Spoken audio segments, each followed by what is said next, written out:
Fala aí, pessoal, tudo bom com vocês? Pessoal, hoje a gente vai começar mais um episódio de Chia News. Agora, Chia News.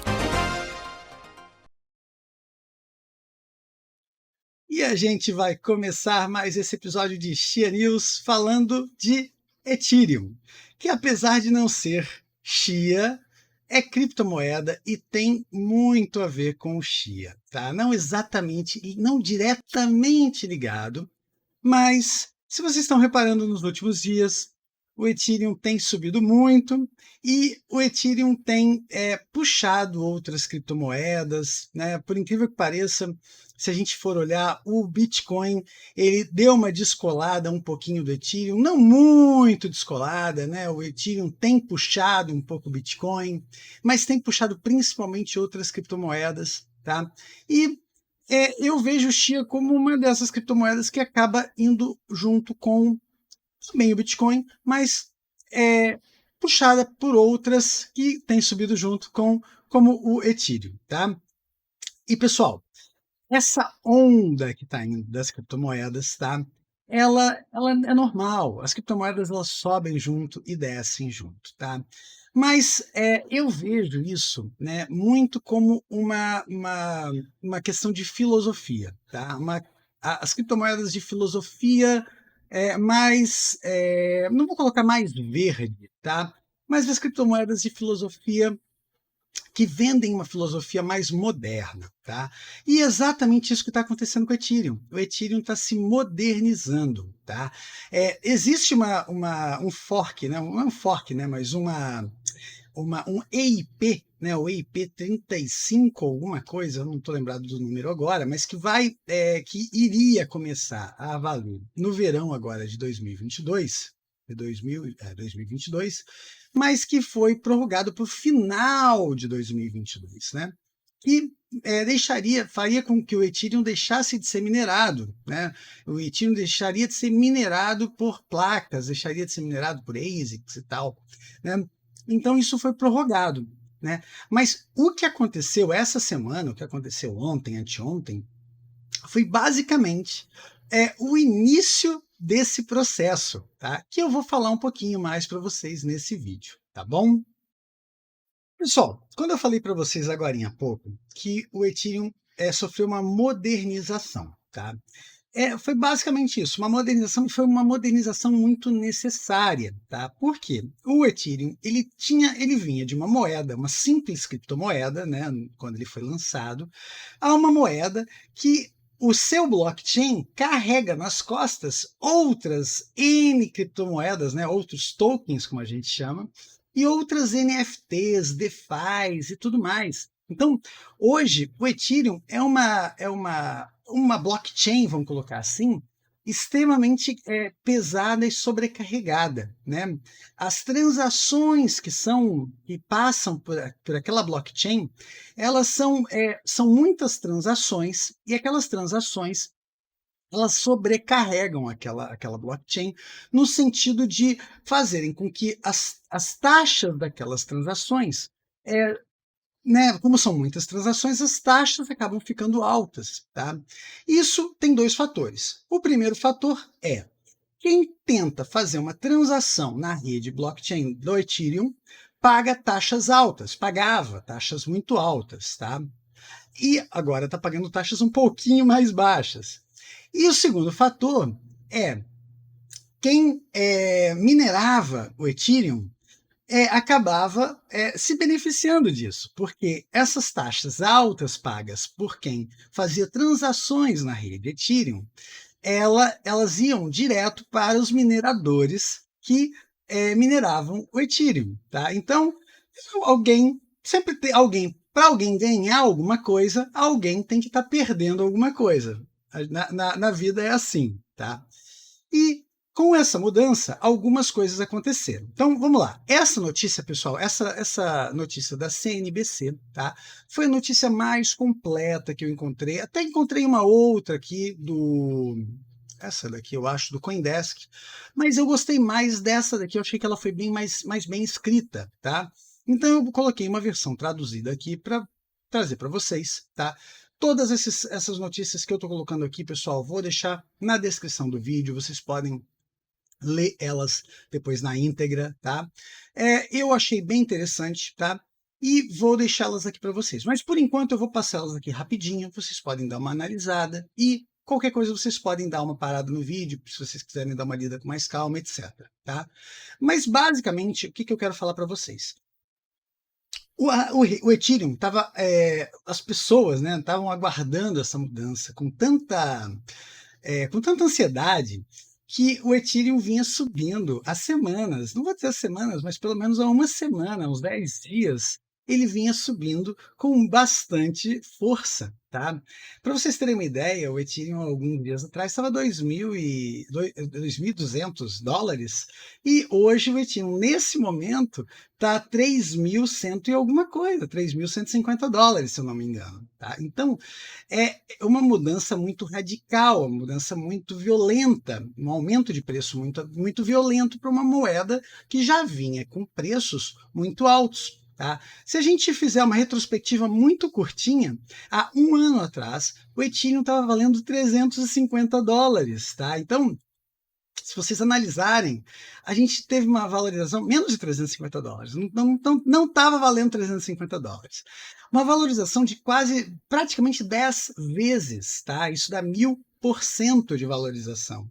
Tá? Então, qual investimento que dá 1000% de valorização em um ano? Nenhum, pessoal. Vocês não vão encontrar nenhum investimento lícito que dê 1000% de renda, 1000% de valorização em um ano. Tá? Então, o que eu quero dizer para vocês? O Ethereum, para quem teve dinheiro investido em Ethereum, foi um excepcional negócio. Tá?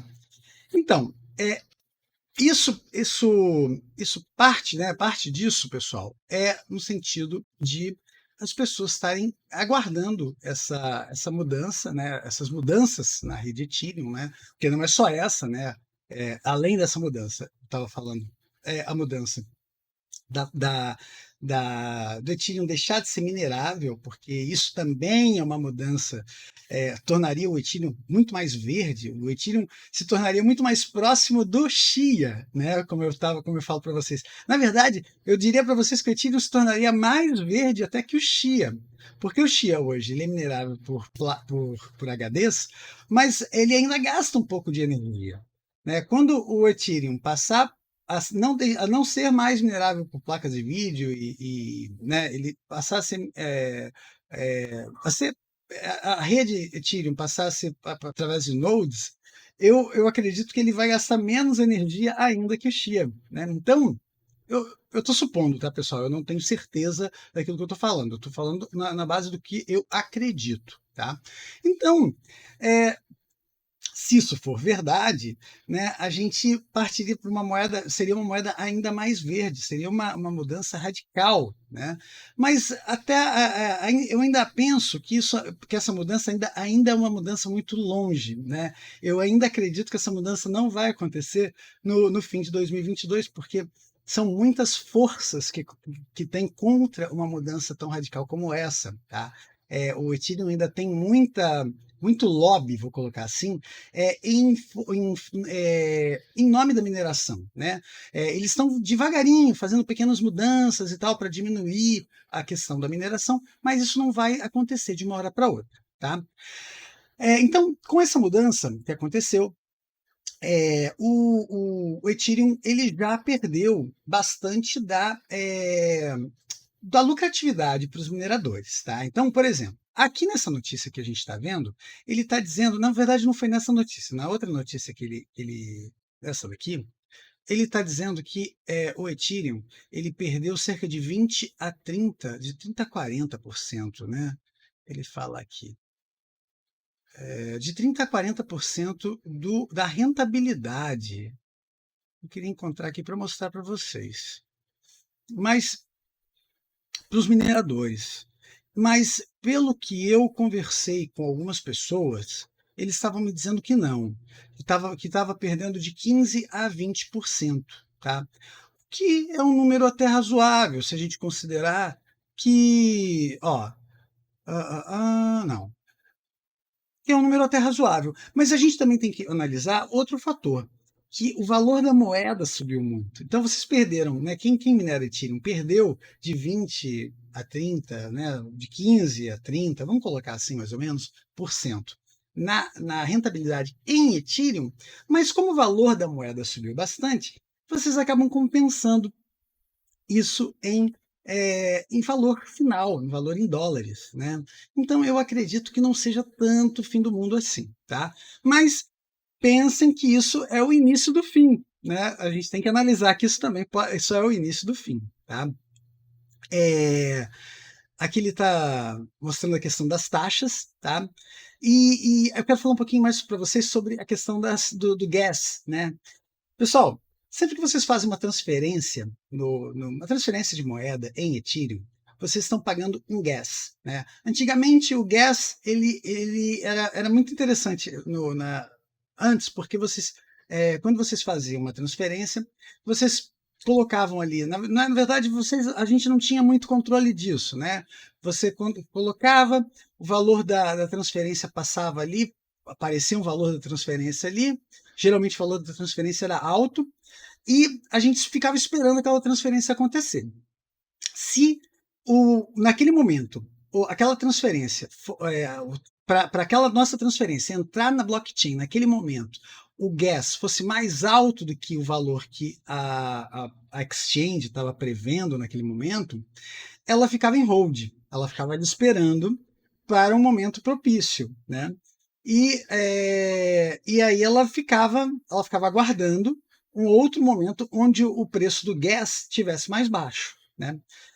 E basicamente, tá? Essas transações elas ficavam era uma espécie de leilão, tá? Aqui ele fala muito bem isso daqui, né? Antes da atualização, os usuários basicamente participavam de um leilão aberto a cada bloco, onde teriam que fazer um lance com um minerador, em algo parecido com leilão de primeiro preço. A configuração do preço fechado significava que os usuários muitas vezes tentavam, no escuro, ao propor taxas de transação, conhecidas como preço do gas, escolhendo um número que achavam que garantiria a sua inclusão no primeiro bloco de transação. Então, por isso que eu falei para vocês que vocês colocaram a exchange oferecia um preço que ela achava que seria um preço suficiente, e caso o preço não fosse suficiente, ela ficava aguardando um próximo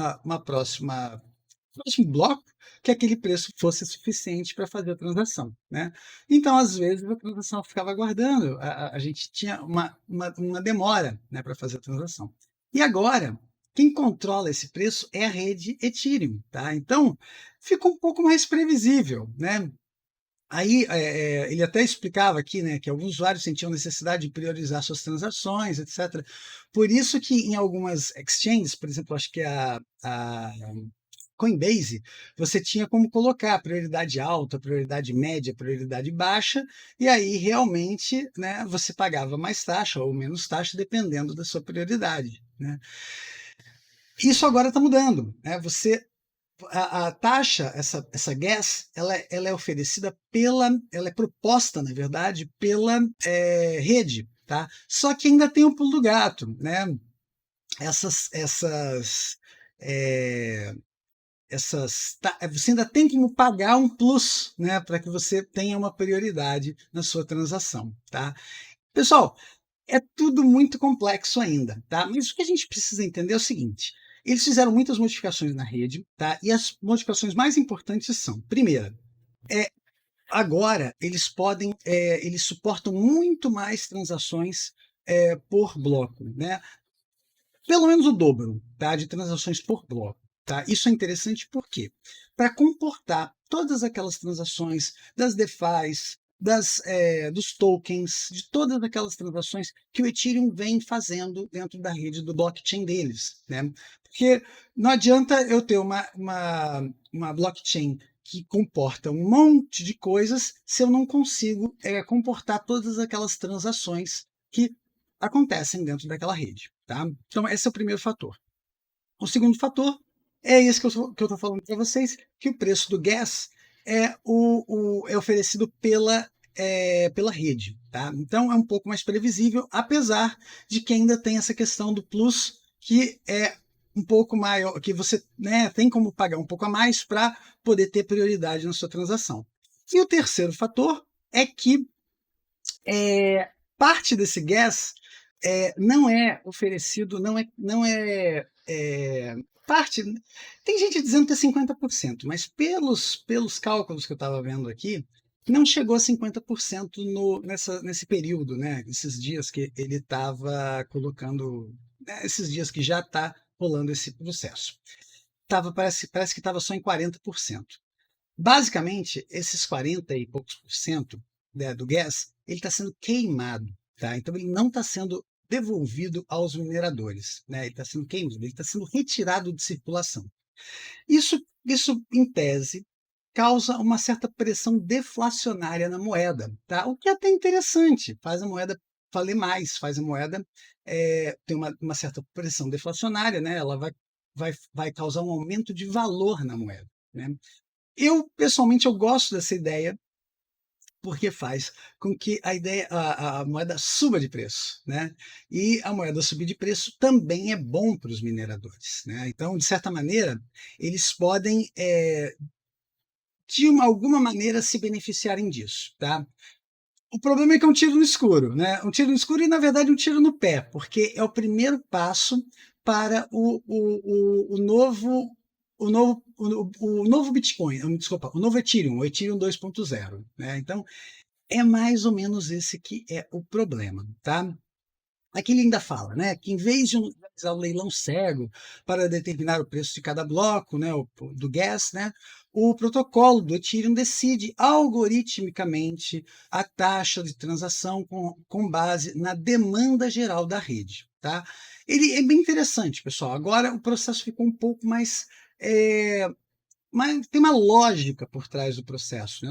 Não vira aquele leilão, aquela coisa, porque tinha situações onde eu vi transações, né? Eu vi logs de transações há um tempo atrás, que você fazia uma transferência em Ethereum, uma transferência de $100 e pagava $11 de gas. Olha que loucura! Olha que loucura você fazer uma transação de $100 e pagar $11 de gas, né? Aí que o pessoal estava falando, não, Léo, pelo amor de Deus, não faz uma transação de $100 em Ethereum, converte isso em Litecoin e depois você faz a transação em Litecoin e depois você faz virar Ethereum de novo na exchange. Mas, galera, olha o trabalho que isso dá, né? Então, agora, volta talvez a valer a pena você fazer esse tipo de transação. Mas ainda não vale muito a pena não, viu? No outro vídeo eu posso até mostrar para vocês que as taxas ainda estão meio altas, elas só estão menos altas, mas elas ainda são altas, tá? Basicamente, pessoal, eles duplicam aqui, as mudanças pela EP 1559, eles duplicam o tamanho do bloco. Então, o bloco ele tem o dobro de transações, ele suporta o dobro de transações. É aquilo que eu falei para vocês, que agora eles conseguem fazer mais transações no mesmo bloco, então, para comportar, né, toda essa demanda que a rede Ethereum tem, tá bom? Aqui eu já falei isso para vocês. Aqui uma analogia, né, que eles estão falando. E aqui aquela questão que eu falei para vocês agora há pouco, é uma bomba relógio, né, que basicamente para os mineradores é aquilo que eu estava falando, né?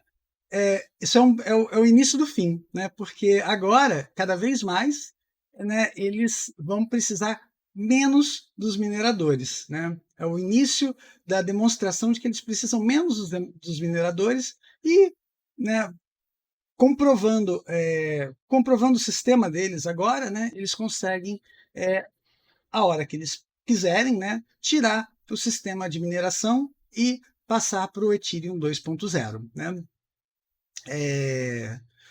Aqui aquilo que eu falei para vocês, a pressão deflacionária, né?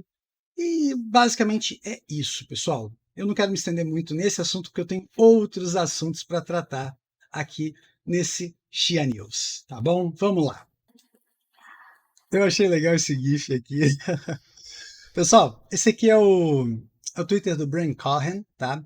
E ele está falando aqui um pouquinho, tá, sobre os pools, tá? E o protocolo dos pools, porque o que estava acontecendo? Alguns pools estavam trabalhando com dificuldades mais altas e tal, e algumas pessoas começaram a reclamar, porque pô, eu estou colocando plots no pool e o pool não está reconhecendo meus plots, demora dias para reconhecer meus plots, etc. e tal. E realmente isso acontece. Eu até já fiz outro vídeo sobre isso. O que acontece? Quanto mais plots você tem naquele pool, mais tempo o pool vai demorar para reconhecer seus plots, porque o pool vai trabalhar com dificuldades mais altas. Tá? E isso é natural, isso é totalmente normal isso acontecer. Tá?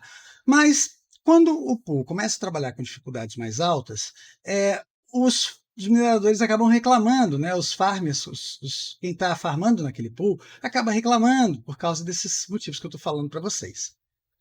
Resumindo, alguns pools começaram a diminuir a dificuldade, atendendo aos pedidos dos farmers, né? Dessas pessoas que farmam nesses pools. Tá? E começaram a apresentar alguns problemas, né?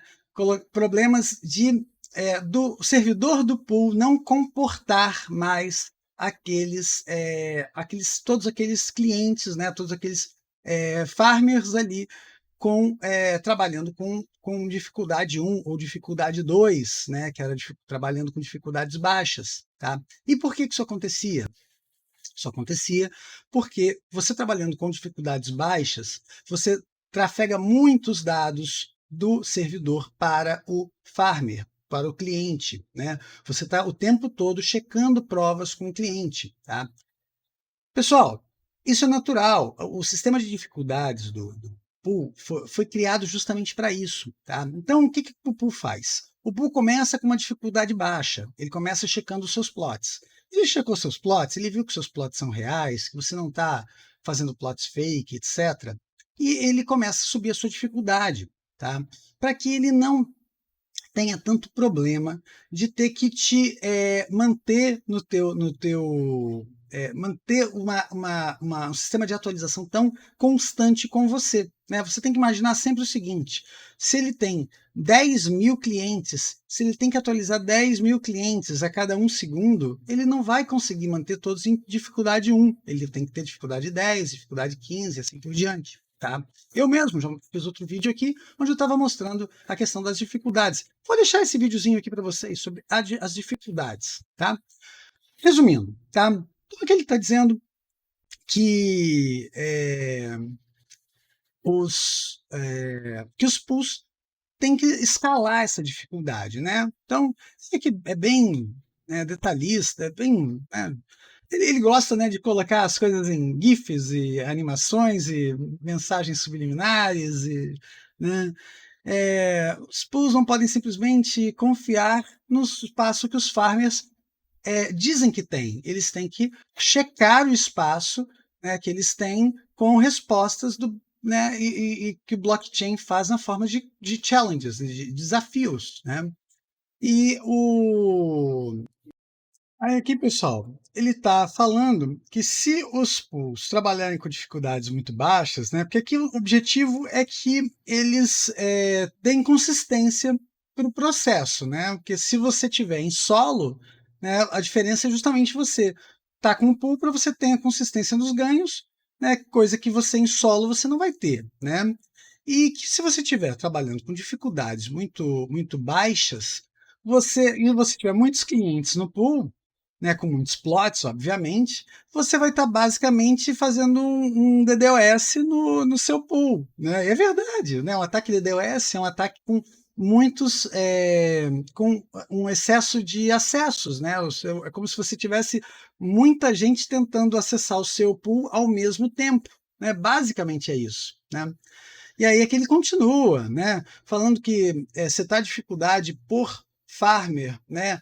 É uma regra que você tem que determinar. Aqui ele fala uma coisa, uma analogia que eu também não entendi muito bem, que 10 é bom, um é aceitável, 10 é bom, 100 é ótimo e 1.000 eu não entendi muito bem isso, mas aqui ele fala o seguinte: que a dificuldade setada para todos os farmers, né, não é aceitável, não é razoável, né, porque o pool pode autoajustar isso individualmente para cada farmer. Isso é verdade, tá?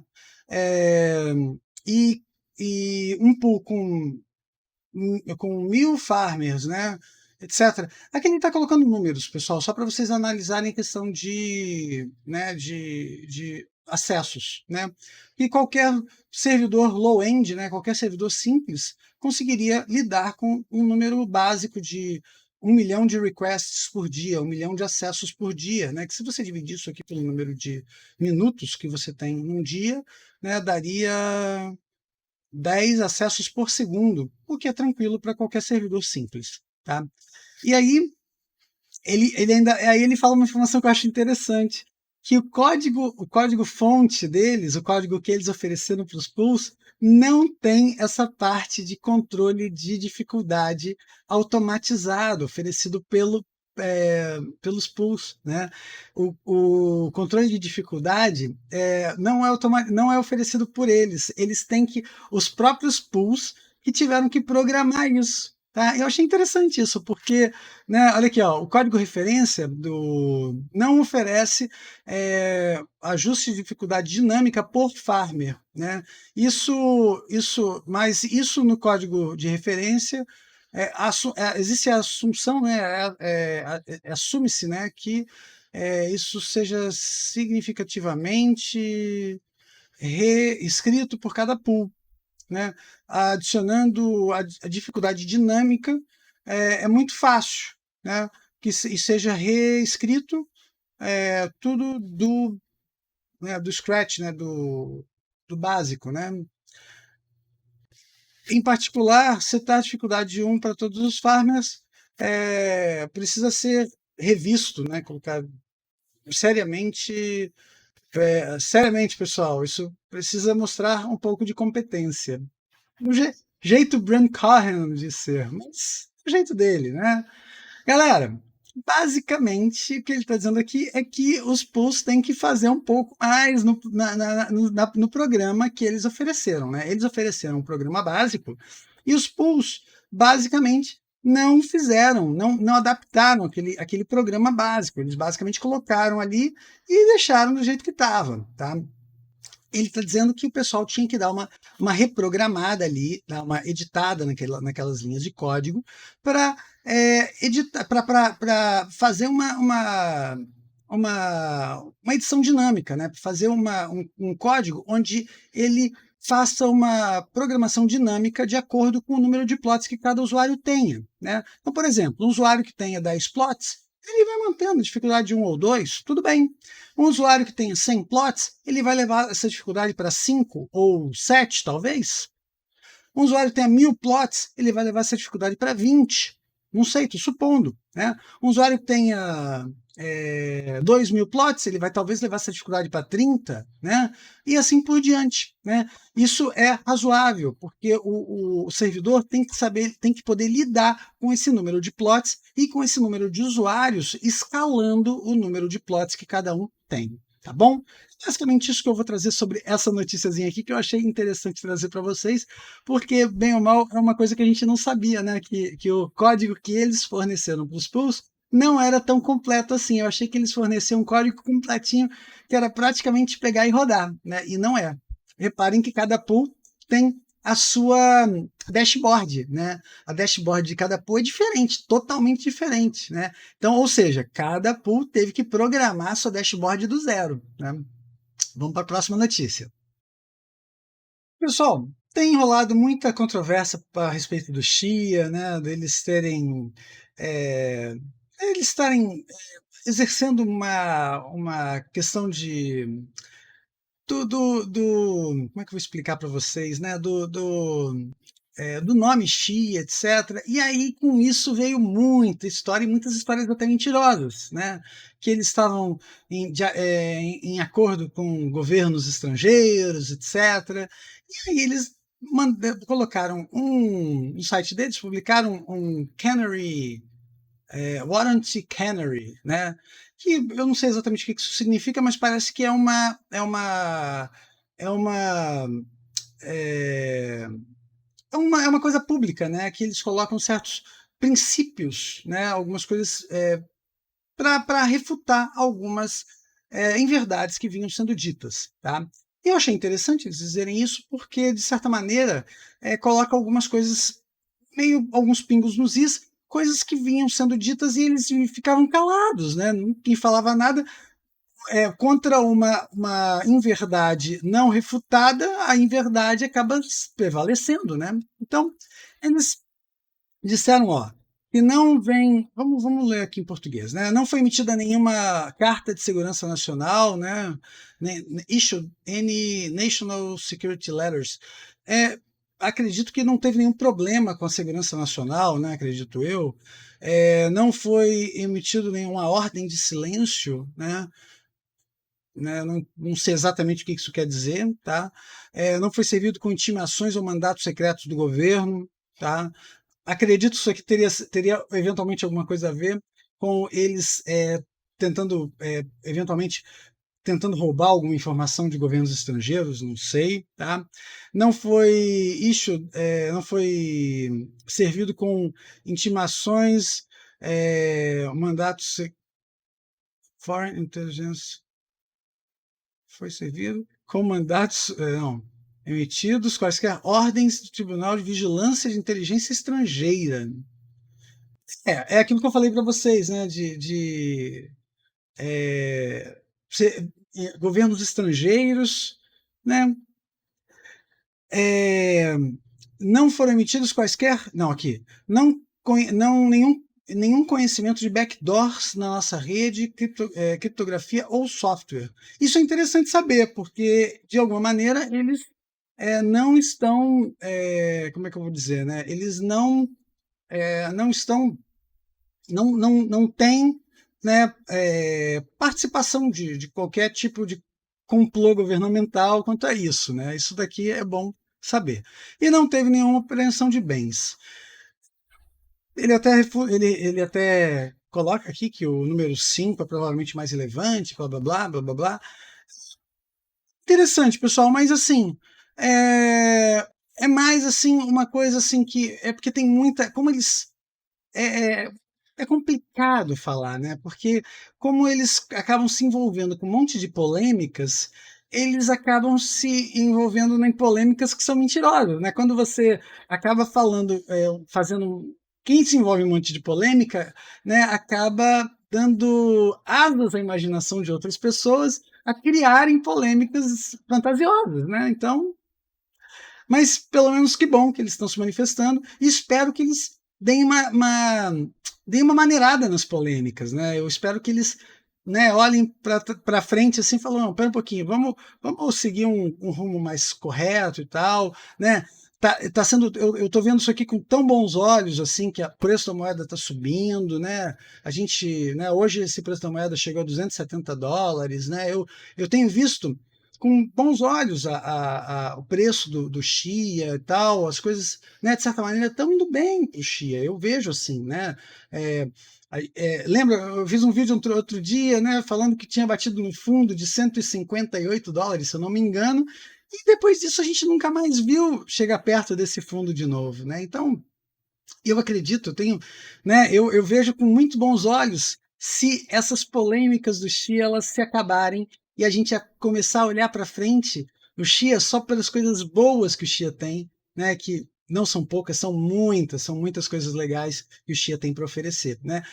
No início desse vídeo eu estava falando sobre o Ethereum e o Chia tem praticamente todos os benefícios que o Ethereum tem, o Chia tem todos praticamente, né? A rede Chia, a rede, a blockchain do Chia tem praticamente todos os benefícios que o Ethereum tem, né? E ninguém olha para o Chia como olham para o Ethereum ainda, né? Tudo bem, o Chia é muito novo e tal, não tem nenhum ano de vida, etc. Mas, né, eu tenho essa esperança, eu tenho essa expectativa, né, que um dia vão olhar para o Chia da mesma maneira que hoje olham para o Ethereum, tá bom? Vamos para a próxima notícia. Pessoal, outra notícia legal, tá? Notícia que eu fiquei feliz de saber, é que mais uma exchange também está listando o Chia, tá? A KuCoin, tá? Desculpa o nome aí, mas é o nome deles, KuCoin, tá? É, Pessoal, é uma exchange, não é muito popular assim entre nós e tal, porque é uma exchange, eu acho que é, não sei se ela é chinesa ou se ela é coreana, mas ela é mais asiática, né? Então, ela não é muito do nosso uso, né? A gente está muito acostumado com exchanges, se bem que a gente também utiliza exchanges asiáticas, né? Mas eu não sei se alguns de vocês usam a KuCoin, né? Se vocês puderem deixar comentários aí nos comentários, né? Se vocês deixarem o que vocês acham da KuCoin aí nos comentários. Mas assim, pessoal, é bacana, tá? Sempre o máximo de exchanges possíveis é o melhor cenários possíveis, tá? Porque sempre que você tem a moeda em mais exchanges, sempre tende a ter uma pressão maior da moeda. Não vou dizer uma pressão de alta, mas tende a ter pressão de negociação daquela moeda, tá? E uma vez que você tem a pressão de negociação daquela moeda, aquela moeda, ela tende a, quando ela vai subir com mais força, quando ela vai cair, ela pode cair com mais força. É natural isso, não estou dizendo que ela vai subir sempre, não tem nada disso, tá? Mas ela é bom para a moeda, é bom para você ter negociação da moeda. Sempre você ter mais possibilidade de negociação da moeda sempre é mais saudável, tá? Então, né, a partir do dia 7 de agosto, você já pode sacar nela, né? A partir de hoje. Hoje, a partir de hoje, às 10 da manhã, já passou, né? Você já pode fazer saques nessa moeda, tá bom? Então, muito legal, tá? Eu, pessoalmente, fico muito feliz com a notícia dessa, tá? E, pessoal, eu gostaria de ver em muitas outras exchanges, mas eu acredito que isso é uma questão de tempo, né? O Chia é uma moeda recente, é uma moeda nova, então vamos ter que dar mais tempo para ela, mas deixa o tempo passar e eu acredito que com o passar do tempo, outras exchanges também vão listar o Chia. Vamos para a próxima notícia. E para a gente fechar esse Chia News com chave de ouro, já é possível fazer plots em 5 minutos e meio, galera. Tudo bem, num servidor com 512 GB de memória RAM. Pessoal, hoje cedo, The Poor Investor postou um vídeo no seu canal no YouTube com o Mike, um verdadeiro fazendeiro OG. Definitivamente sabe o que está fazendo, mostrando o completar um plot em menos de 5 minutos, 5 minutos e meio, usando um plotter realmente hardcore chamado Blade Beach de Harold B. Isso é realmente insano. Não tem um servidor com RAM suficiente para usar o Blade Beach, tá? Eu pretendo fazer um vídeo sobre esse Blade Beach. Eu não vou conseguir testar ele, galera, porque eu não tenho um servidor com 512 GB, tá? A não ser que eu consiga alugar um servidor de 512 GB para fazer esse vídeo, mas eu acho que eu vou gastar muito dinheiro para fazer isso. Eu vou ter que analisar bem o custo-benefício disso. Mas isso é super empolgante, né? Se você é um farmer sério e quer queimar e não quer queimar SSDs, plotando milhares de plots, etc., a ideia é realmente boa. Parece que mastiga CPU e memória, mas isso é muito louco.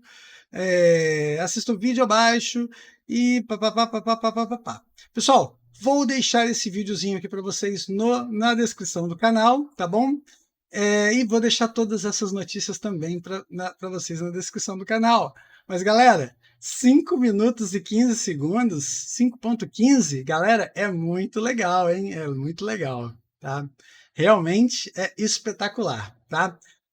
Eu gostei do que vi, tá? E vou deixar para vocês isso daí na descrição do vídeo, tá bom? Pessoal, eu vou acabando por aqui com esse Chia News, tá bom? Semana que vem tem mais. Eu trago mais notícias para vocês do Chia e do mundo cripto, né?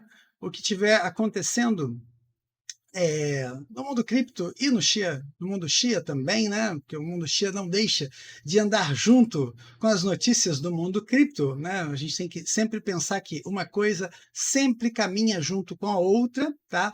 Óbvio que as notícias do Chia, elas têm relevância também um pouco mais para o mundo do Chia, mas as notícias do mundo cripto também influenciam o mundo Chia, tá bom? Né, semana que vem eu trago mais notícias para vocês, tá? E se vocês tiverem alguma notícia legal aí também, deixem para a gente na descrição do vídeo, tá? Na descrição, desculpa, nos comentários do vídeo, tá? Que eu trago para vocês também vídeos mais elaborados, etc e tal, tá bom?